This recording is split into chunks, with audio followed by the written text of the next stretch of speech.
여러분과 함께 민수기 11장을 여행할 것입니다. 그러나 오늘 읽기는 민수기 11장 18절부터 23절까지만 읽겠습니다. 구약성경 214페이지쯤에 민수기 11장 18절이 있습니다. 18절에서 25절까지를 한 절씩 나누어 읽도록, 23절까지를 한 절씩 나누어 읽도록 하겠습니다.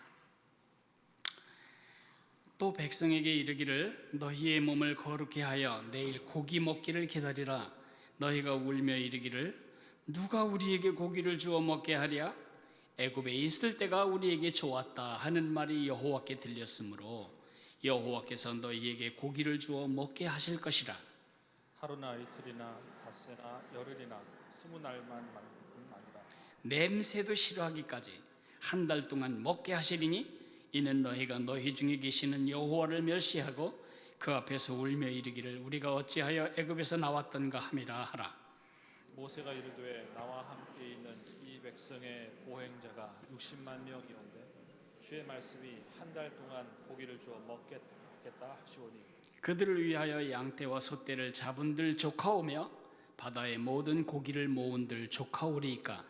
여호와께서 모세에게 이르시되 여호와의 손이 짧으냐? 내가 이제 내 말이 내게 응하는 여부를 보리라. 아멘. 우리가 집이라고 말할 때, 영어로 집을 말할 때 두 가지 단어로 씁니다. 하나는 하우스고 또 하나는 홈입니다. 하우스는 콘크리트로 짓고 홈은 관계로 짓는 것입니다. 결국 홈은 보이지 않는 실체라면 하우스는 보이는 실체입니다. 우리가 하우스가 필요한 이유는 홈을 담기 위해서입니다. 그런데 만약에 행복한 홈을 만들기 위해 하우스를 짓다가 이혼을 한다면 어떤 일이 벌어질까요? 어리석은 짓이죠. 차라리 하우스가 없는 것이 나을 뻔했죠. 영어로 교회를 처치라고 부릅니다. 이 처치는 두 가지 의미로 다 사용됩니다. I go to the church. 그러면 나는 예배당 교회 건물에 간다는 뜻이고, I go to church. 그러면 나는 하나님의 백성들이 예배하러 교회에 간다. 그런 뜻입니다. 그러니까 교회는 교회 빌딩을 말할 수도 있고, 예수 그리스도를 나의 구세주와 주님으로 믿는 사람들의 공동체의 관계를 말할 수도 있습니다. 교회 빌딩이 필요한 이유는 교회가 교회로서 기능하기 위해서입니다. 그런데 왕왕 종종 교회 지어놓고, 교회 건물 지어놓고 교회가 쪼개지거나, 교회 건물 지어놓고 목사가 쫓겨나거나, 교회 지어놓고 신앙의 시험을 받아서 주님을 떠나가는 경우도 있습니다. 그 빌딩은 대단히 잘못된 빌딩 프로젝트다, 그렇게 말할 수 있습니다. 그런 일이 진짜 있냐고요? 왜 개신교와 왜 구교가 왜 갈라졌죠? 교회의 건물 때문입니다. 베드로가 거꾸로 매달려 순교했다고 전해지는 그 터에 교황들은 거기에 천국의 열쇠를 가졌다고 믿는 그 베드로를 기념하여 예배당을 지으려고 했습니다. 그게 성 베드로 사원입니다. 끊임없이 그런 시도를 해오다가 1500년 초에 율리어스 2세라고 하는 교황이 큰 꿈을 가지고 이 자리에 아주 어마어마한 정방형 십자가 형태의 사원을 짓겠다, 성전을 짓겠다. 그래서 시작한 것이 성 베드로 성당입니다. 문제는 교황청 금고가 바닥이 났고요. 그리고 이 건물은 반드시 지어야 하겠고, 그래서 이 교황이 생각해낸 것이 무엇입니까? 면죄부를 파는 것입니다. 돈 받고 죄를 용서해주는 쪽지를 팔므로써 그 수입으로 그 건물을 지으려고 했던 것입니다. 결국 그 건물은 하나로 내려오던 기독교의 물줄기를 둘로 쪼개놓는 가슴 아픈 현장이 되고 맙니다. 우리가 무슨 일을 하든지 특별히 우리에게 주어진 야분의 호를 지으면서 그 결과뿐만 아니라 그 과정이 축복이 되어야 합니다. 그러려면 어떻게 해야 되는가를 오늘 여러분과 꼭 이야기를 해야만 합니다. 우리의 가장 큰 목표는 우리가 들어갈 물리적인 공간을 확립하는 데 있지 않습니다. 제가 왜 야분의 홀 건축이라고 안 하고 야분의 홀 건립이라고 할까요? 제가 단어가 생각나지 않아서가 아닙니다. 반대입니다. 건축 그러면 콘크리트와 철근과 이런 물리적인 구조물을 세우는 것을 건축이라고 한다면, 건립이라고 말할 때 제 마음에는 그 건축물뿐만 아니라 건축물을 세우는 과정에 여러분 개인과 우리 공동체가 반드시 붙들고 누려야 할 축복이 서야 되기 때문에 제가 건립이라고 하는 말을 쓰는 것입니다. 여러분이 건물 짓는 데 활용되는 자산이 되어서는 안 된다는 것입니다. 건물 때문에 여러분이 희생당하는 일은 없어야 되겠다. 그것이 제 생각입니다.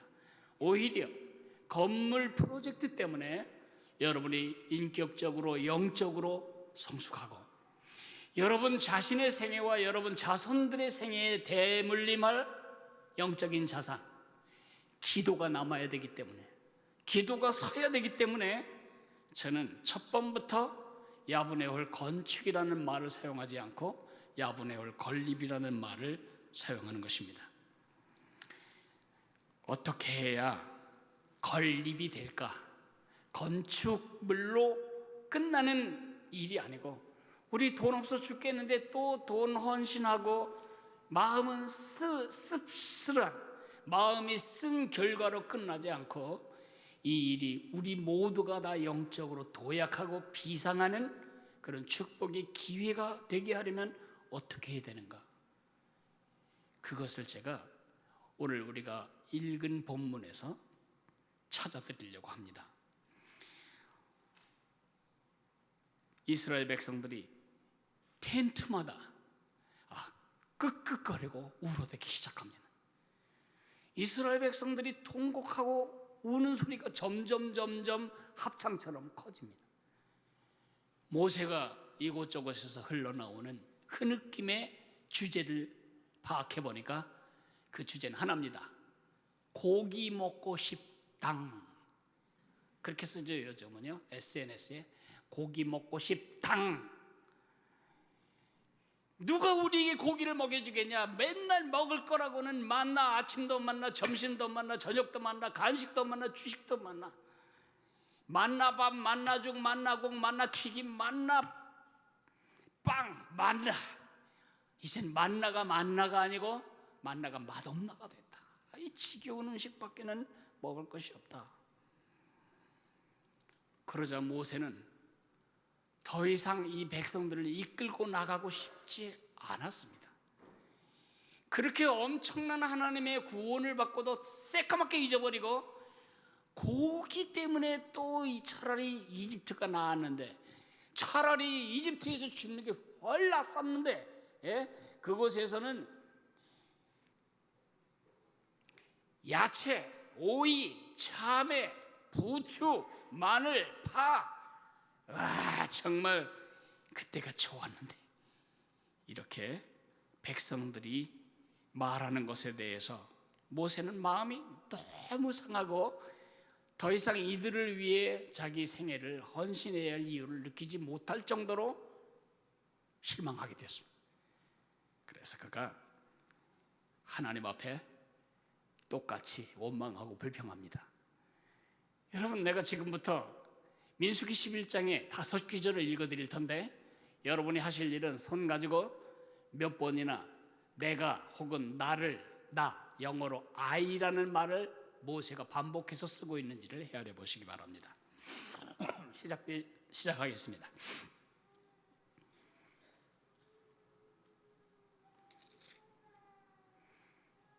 모세가 여호와께 여짜오되 어찌하여 주께서 종을 괴롭게 하시나이까? 어찌하여 내게 주의 목전에서 은혜를 입게 아니하시고 이 모든 백성을 내게 맡기사 내가 그 짐을 지게 하시나이까? 이 모든 백성을 내가 베었습니까? 내가 그들을 낳았습니까? 어찌 주께서 내게 양육하는 아버지가 젖먹는 아이들을 품듯 그들을 품에 품고 주께서 그들의 열조에게 맹세하신 땅으로 가라 하시나이까? 이 모든 백성에게 줄 고기를 내가 어디서 얻으리이까? 그들이 나를 향하여 울며 이르되 우리에게 고기를 주어 먹게 하라 하온즉 책임이 심히 중하여 나 혼자는 이 모든 백성을 감당할 수가 없나이다. 주께서 내게 이같이 행하실진대 구하옵나니 내게 은혜를 베푸사 즉시 나를 죽여 내가 고난당함을 내가 보지 않게 하옵소서. 와, 5구절을 제가 읽어드렸는데 몇 번 세셨어요? 15번 세셨으면 제가 바로 읽은 것입니다. 모세가 얼마나 실망했는지를 알 수 있어요.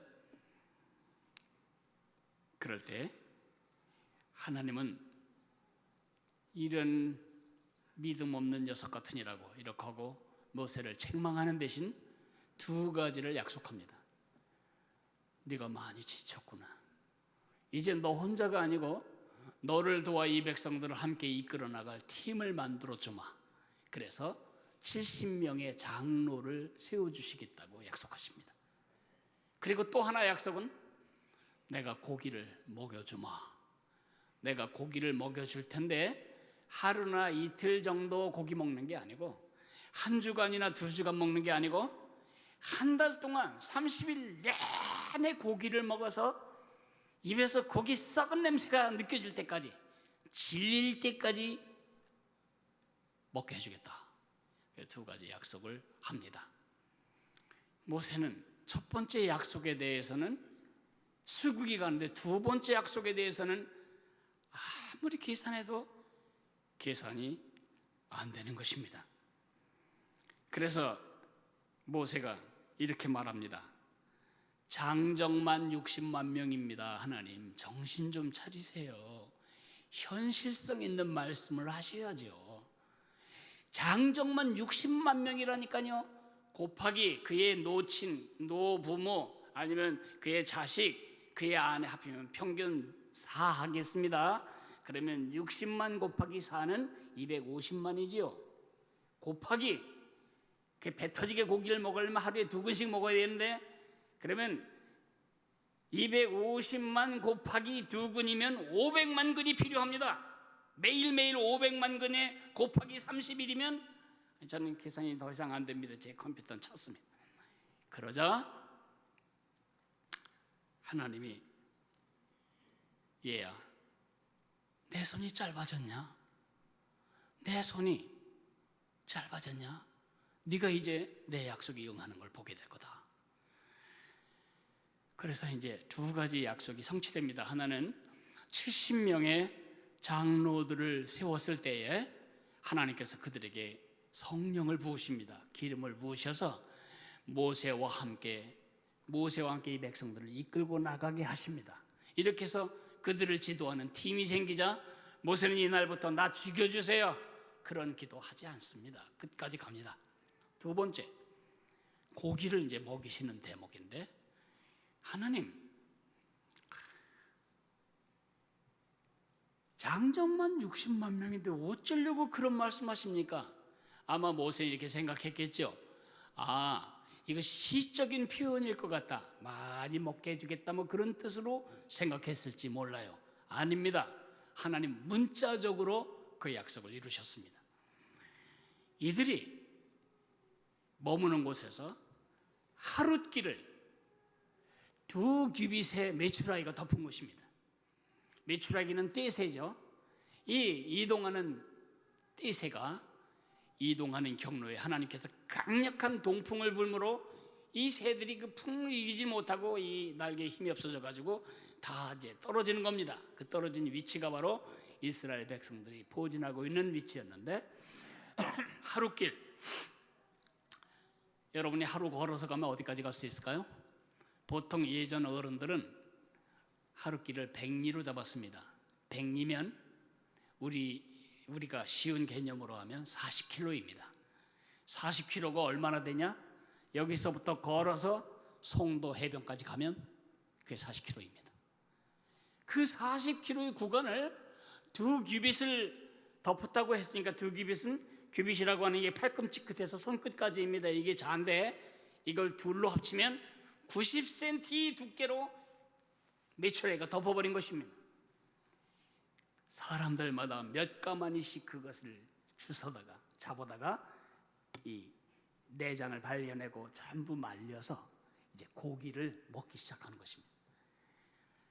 와, 30일 먹고 나자 정말 입에서 메추라기 고기 썩는 냄새가 나기 시작한 것입니다. 저는 그 말이 뭔지 조금 압니다. 우리 집에 식구는 많고 씨암탉은 매일 열심히 해도 매일 낳지도 않고 나야 꼭 하나 납니다. 그러니 그 계란으로 누구 코에 붙이겠어요?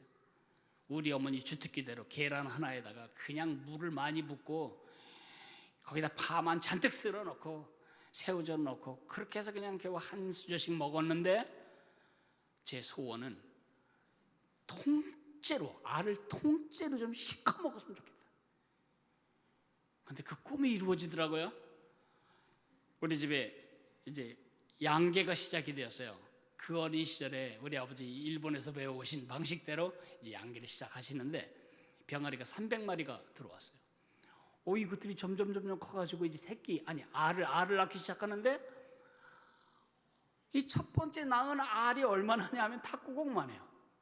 그 초란이라고 해서 그건 팔 수가 없어요. 너무 작아요. 이제 그거 가지고 뭐 하겠어요?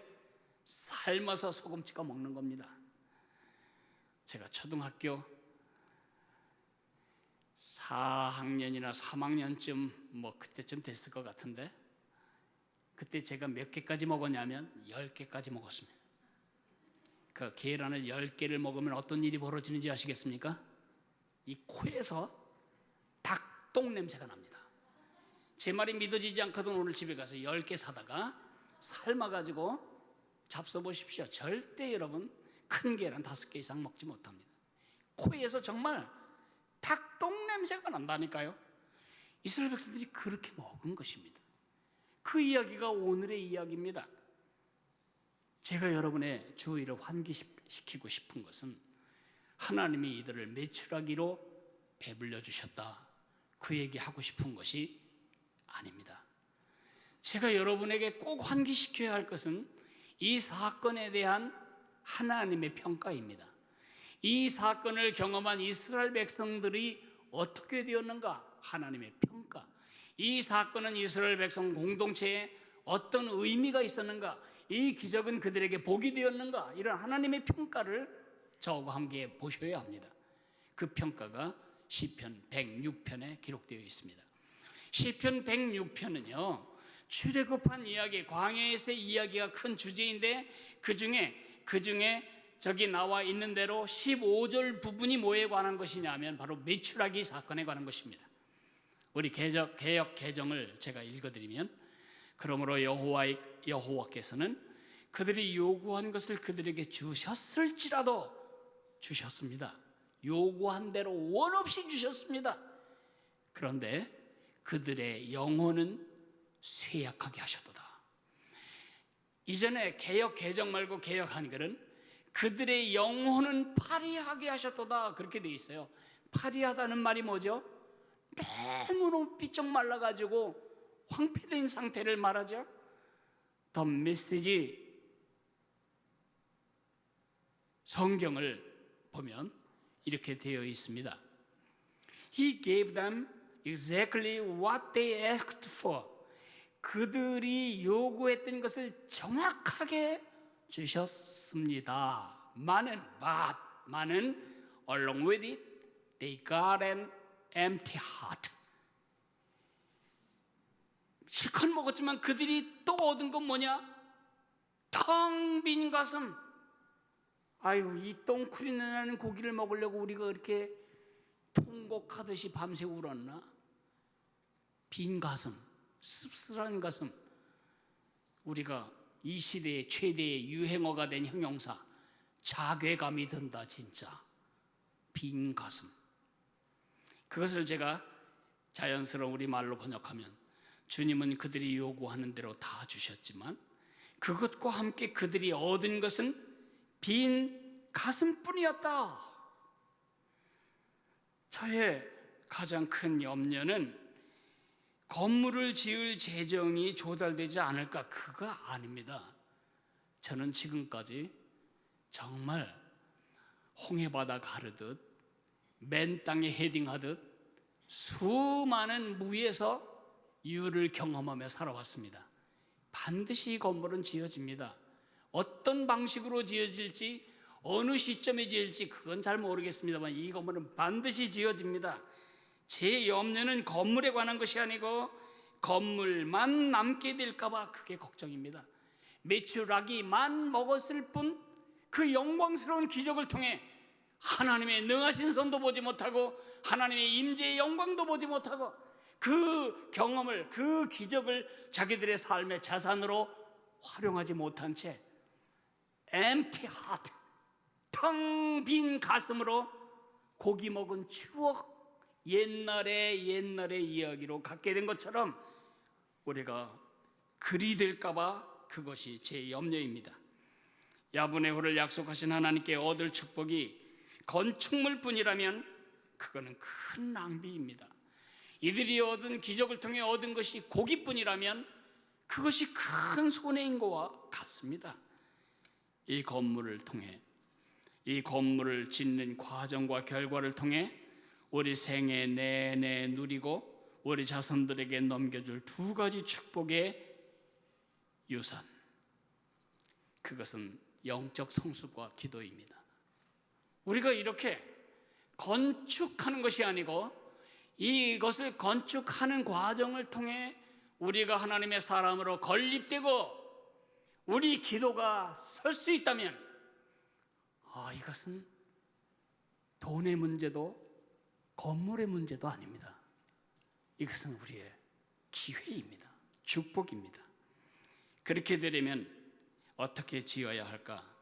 첫째는 믿음으로 지어야 합니다. 야분의 홀은 돈으로 벽돌로 짓는 건물이 아니고 우리 믿음으로 짓는 건물이 되어야 합니다. 그래야만 영적인 성숙이 남습니다. 우리가 하나님의 사람으로 건립되는 것입니다. 믿음으로 지어야만 건물과 함께 우리가 영적인 성숙을 축복으로 얻을 수 있습니다. 건물과 함께 성숙이 남아야 합니다. 홍해가 열린 기적보다 더 큰 기적은 하나님이 이런 분이시구나, 그 하나님이 내 아버지시구나, 그것을 보는 눈이 열리는 것입니다. 야분의 홀 건축을 통해서 얻어야 할, 여러분 개인이 얻어야 할 첫 번째 축복은 이 일을 통해 여러분이 하나님의 영광을 보는 눈이 열리는 기적, 눈에서 하나님이 관념이고 예수님이 개념인 그런 종교성을 벗어나서 하나님이 여러분의 자산이고 예수님이 여러분의 매일매일 구체적으로 여러분이 활용할 수 있는 에셋, 자산이 되는 그러한 영광을 보는 것입니다. 제가 다시 말하지만 야분의 홀은 반드시 지어집니다. 제가 이렇게 말을 하니까 어떤 분들은 양 목사가 환상을 봤나? 환상 봤으면 이런 말 못합니다. 그 환상은 또 다른 환상으로 바꿔줄 수도 있으니까요. 저는 환상 보고 말하는 거 아닙니다. 환상보다 더한 것을 보았습니다. 그러면 양 목사 뒤에 누가 이 일 하라고 수십억을 후원할 의지가 있는갑다, 믿는 데가 있으니까 저렇게 빵빵 소리를 하지? 맞습니다. 믿는 데가 있습니다. 제가 믿는 구석이 없이 이렇게 한다면 저는 사기꾼입니다. 저는 미치광이입니다. 제가 지금 믿는 구석이 뭔지를 여러분에게 공개하겠습니다. 그것은 하나님의 말씀입니다. 예레미야 33장 2절을 띄워주십시오. 예레미야 33장 2절 3절은 올해 우리 교회를 이끌고 갈 하나님의 구름기둥이며 불기둥입니다. 이 귀절을 바라보고 우리가 따라갈 텐데 이 귀절을 우리 한글 개역 개정 성경으로 읽으면 이렇게 됩니다. 이를 행하시는 여호와, 그것을 만들어 성취하시는 여호와, 그의 이름을 여호와라는 이가 이와 같이 이르시도다. 저는 이 귀절이 이렇게 번역된 것에 대해서 마음에 많은 아쉬움을 가지고 있습니다. 마치 야브네오를 시작하신 하나님, 야브네오를 완성하실 하나님, 그의 이름을 여호와라는 이가 이와 같이 이르시도다, 이렇게 그 일이라고 하는 것이 마치 내가 원하는 어떤 조그만 프로젝트를 생각하듯이 우리 생각을 축소시킵니다. 그렇지 않습니다. 영어 성경을 보면 NIV 성경만 봐도 이렇게 써 있습니다. This is what the Lord says. 이것이 주께서 말씀하시는 것이다. 어떤 하나님이냐? He who made the earth. 지구를 만드시고 우주를 만드신 하나님. The Lord who formed it.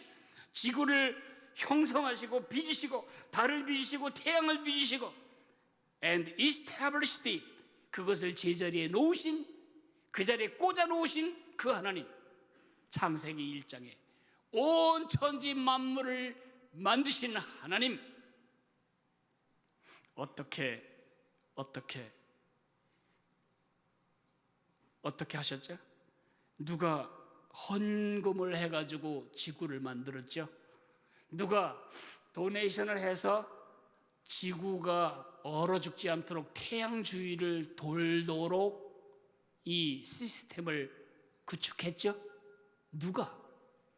답은 하나밖에 없어요. 하나님 자신이. 무엇으로? 그의 말씀으로. 온 천지를 말씀으로 창조하신 하나님이 우리에게 말씀하십니다. 이를 행하는 여호와, 그것을 지어 성취하는 여호와, 너희가 지금 생각하는 그 일도 내가 시작했고 그 일을 끝낼 자도 나다. 말씀으로 세상을 만든 내가 너희에게 약속한다. 내게 부르짖어라. 내가 네게 응답하겠고 내가 알지 못하는 크고 비밀한 일을 보이리라. 123층 롯데타워. 신교코 회장은 하나님은 의지하지 않고도 저를 지어냈습니다.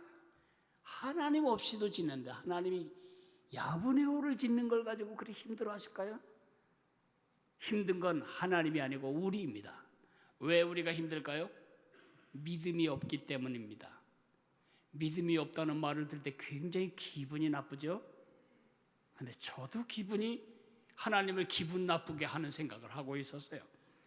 믿음이 없다는 것은 무슨 뜻일까요? 믿음이 없다는 것은 헌금에 대한 부담을 느낀다, 그거 아니에요. 우린 다 지금 부담이 가득해요. 지금 불경기에 가뜩이나 지금 통장에 마이너스 상태까지 이르는데 헌금을 한다는 게 어떻게 즐겁고 기쁘고 자유롭겠어요? 그렇지 않아요. 그건 자연스러운 것입니다. 믿음이 없다는 것은 무슨 뜻이냐 하면 우리의 계산에서 가장 중요한 변수를 제껴놓는 것을 말합니다. 모세 계산기를 가지고 다 계산했습니다. 60만 곱하기 4, 250만 곱하기 240만 곱하기 2근, 480만 근 곱하기 30일. 와, 그러니까 나온 소 다 잡아먹고 양 다 잡아먹고 그래도 안 돼서 바다에 있는 물고기 모조리 갖다 먹여도 안 되는 계산이 나오는 것입니다. 그런데 그의 정확한 계산에 빠져 있었던 변수가 뭐죠? 땅과 바다까지는 봤는데 저 하늘 쪽의 변수를 전혀 개의치 않은 것입니다. 이게 정상입니까? 얼마 전에는 하늘에서 내리는 만나로 이들이 농사 짓지 않아도 먹고 살게 되었습니다. 만나를 주셨던 그 큰 손이 지금은 고기하고는 전혀 관계가 없어져 버린 것입니다. 고기의 필요를 채우는 일과 만나를 주셨던 그 큰 손은 아무 관계가 없는 것입니다.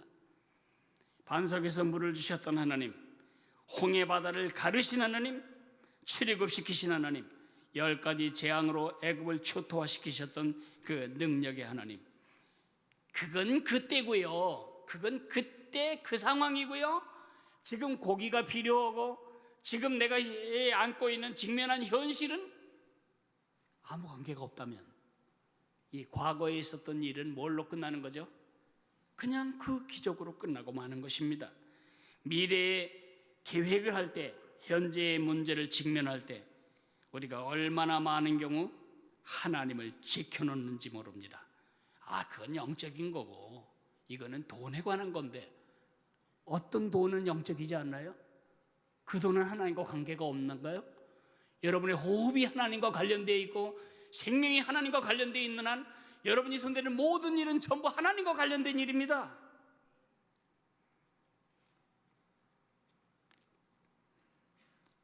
예수님의 제자들도 그랬어요. 광야에 남자만 5,000명 모였어요. 남자만. 여자들은 안 셌거든요. 사람 셀 때 여자는 안 셌어요. 그러니까 남자만 5,000명이면 거기에 둘만 곱해도 10,000명이 넘는 숫자들이 하나님의 말씀을 듣고 있었어요. 예수님이 제자들에게 이렇게 말합니다. 너희가 먹을 것을 주어라. 제자들이 말하죠.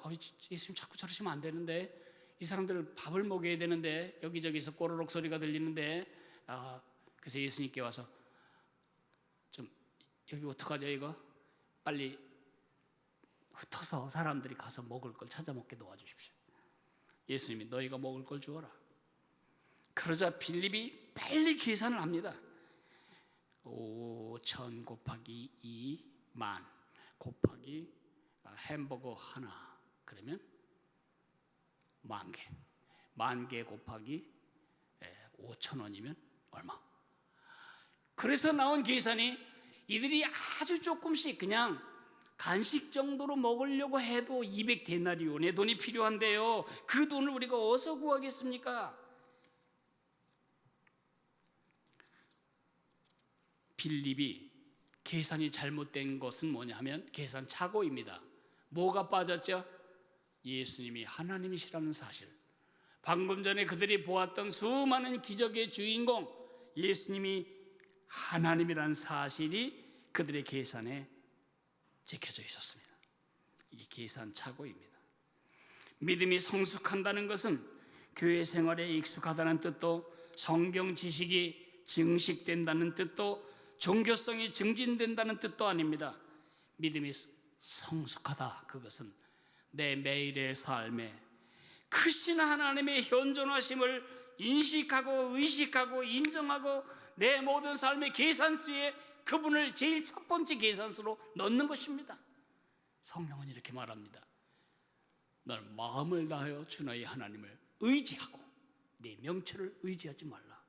너는 범사의 그를 인정하라. 그리하면 그가 네 길을 지도하시리라. 우리가 하나님을 섬기는 건물을 지으려고 하면서 하나님을 싹 지켜놓고 하나님은 도통 도움이 안 돼. 하나님은 이 변수에 계산 변수에 들어올 가치도 없다. 이렇게 하면 우리 지금 무슨 일을 하는 것입니까? 하나님의 사람의 특권은 그 일이 무슨 일이 되었던 내 아버지 하나님을 1번지 계산 변수로 인식하고 인정하고 계산하고 살아가는 것, 그것이 영적 성숙입니다. 우리가 이것을 이번에 배우게 될 것입니다. 야분의 호를 짓고 나서도 이것을 배우지 못한다면 우리는 씁쓸할 겁니다. 왜 화장실은 여기다 놨지? 왜 이렇게 수영장이 밑에 있지? 왜 이렇게 계단이 많지? 끝도 한도 없이 우리는 불평하지. 그곳에 타일 한쪽 안에도 배어있는 하나님의 공급과 은혜를 인해 감동하지 못할 것입니다. 그래서 이 건물은 반드시 믿음으로 지어져야만 합니다. 그래서 하나님께서 우리 교회에 이렇다 할 부자 한 사람이 없게 하셨습니다. 너무 감사합니다. 이 건물이 지어졌다면 누가 왕창 돈을 냈다, 어떤 회장님이 냈다, 그런 말 할 것이 없습니다. 개미 군단 같은 이 사람들을 하나님이 귀하게 여기시고 하나님께서 지어내셨다. 그런 간증이 될 것입니다. 그리고 그 간증은 우리 평생에 살아갈 우리의 자산이 될 것입니다. 두 번째는 이 건물은 기도로 지어져야 합니다. 그래야 기도가 남습니다. 제 안타까움은 건물만 지어지고 기도가 사라져 버릴까, 그게 걱정입니다. 너는 내게 부르짖으라. 내가 네게 응답하겠고 내가 알지 못하는 크고 비밀한 일을 내게 보이리라. 크고 비밀한 일, 우리가 알지 못하는 크고 비밀한 일, 그러면 어떤 사람이 또 마음이 감동해가지고 한 50억 이렇게 내는 거 아니야? 전 그런 걸 크고 비밀한 일이라고 생각하지 않습니다. 우리가 알지 못하는 크고 비밀한 일은 빌딩만 말하지 않습니다. 예수님 없는 사람도 얼마나 큰 건물을 지어냅니까? 우리가 구해야 하고 하나님께 받아야 할 축복은 영적인 성숙과 기도입니다. 저의 긴장은 이렇게까지 했는데 혹시 헌금이 안 나와가지고 건물 없던 걸로 하겠습니다, 이렇게 되면 이게 무슨 평생의 망신인가, 그런 게 제 긴장이 아닙니다. 제 긴장은 우리 공동체가 비유하자면 제가 알바트로스 같은 공동체입니다. 지난 14년 동안 하나님 한 분을 바라보는 것이 믿음이라고 가르쳐왔고 배워왔습니다. 지금 알바트로스처럼 우리 한번 몸을 내던지고 그 바람이 우리를 저 바람 꼭대기까지 밀어 올리는 것을 경험해야 할, 모험을 해야 할 때입니다. 폭풍이 오면 모든 새들은 둥지 속으로 바위 틈으로 숨을 때 알바트로스만은 바람을 향해 나옵니다. 알바트로스는 날개가 너무 크기 때문에 이렇게 아등바등해서 날 수가 없습니다. 그래서 높은 벼랑 꼭대기에 사는데 바람이 올 때를 기다렸다가 폭풍이 불어닥치면 그때 몸을, 날개를 쫙 펴고 그냥 떨어지는 것입니다. 그러면 바람이 그 날개를 채워서 저 꼭대기까지 올라가는 거죠. 그래서 이 새가 북극에서 남극 구간을 운행합니다. 한 번 떴다 하면 3,500km를 쉬지 않고 날아갑니다. 날갯짓이 아니고 바람의 힘으로 올라가고 바람의 힘으로 글라이딩하고 바람의 힘으로 소어링하기 때문입니다. 하나님께서 우리에게 야분의 호를 주신 것은 지금 바람을 주신 것입니다. 여기서 우리가 영적인 모험을 하지 않는다면 그건 믿음이 아닙니다. 그건 상식이고 지식일 뿐입니다. 우리는 이 모험을 통해 하나님이 얼마나 놀랍게 살아계시고 우리에게 관심을 가지고 계신지를 구체적으로 배우게 될 것입니다. 주님이 약속하셨습니다. 너희가 내게 부르짖으며 내게 와서 기도하면 내가 너희들의 기도를 들을 것이라고. 예레미야 29장 12절. 아무것도 염려하지 말고 오직 기도와 간구로 너희 구할 것을 하나님께 구하라. 그리하면 모든 지각에 뛰어난 하나님의 평강이 너의 마음과 생각을 지키시리라. 여러분이 야분의 홀 때문에 요즘 마음이 편치 않고 부담스럽다면 너무 감사하죠. 그것은 책임감을 느낀다는 뜻이고, 이 일이 남의 일이 아니고 내가 담부해야 할 일이라고 인식하고 있는 증거이니까요. 관심도 없는 사람이 무슨 부담 갖겠어요? 안 하면 되는 거지. 그렇잖아요. 이게 뭐 세금 내는 것도 아니고 안 했다고 누가 혼낼 것도 아니고. 왜 부담이죠? 이게 나의 일이고 내 주님의 일이고 우리 공동체 일이라는 것을 내가 인식하고 있기 때문에. 근데 하나 더 나가십시오. 부담이 느껴질 때마다, 그리고 걱정과 염려가 날 때마다 기도하십시오. 연쇄 기도가 있습니다. 우리 릴레이 기도판이 저 뒤에 있는데 그 시간 1시간 내내 기도하라는 것이 아니에요. 그 시간에 내가 이 문제를 놓고 기도를 하면 되는 것입니다. 한 번이라도. 연쇄 기도를 통해, 이 릴레이 기도를 통해 하나님이 어떻게 우리 공동체에 응답하시는가를 우리 모두가 보게 될 것입니다. 기도 노트와 119 기도 운동에 적극 참여하십시오. 여러분 중에 혹시 아이 3년 후에 등록할 걸 괜히 1년 전에 등록했네. 그래서 괜히 헌금하게 됐잖아 이거. 그런 생각을 가지고 계시다면 그것도 이해합니다. 얼마나 지금 살기가 퍽퍽하고 팍팍한데 또 헌금을 해야 하는 부담까지 지는 것이 여러분에게 무리가 아닙니다.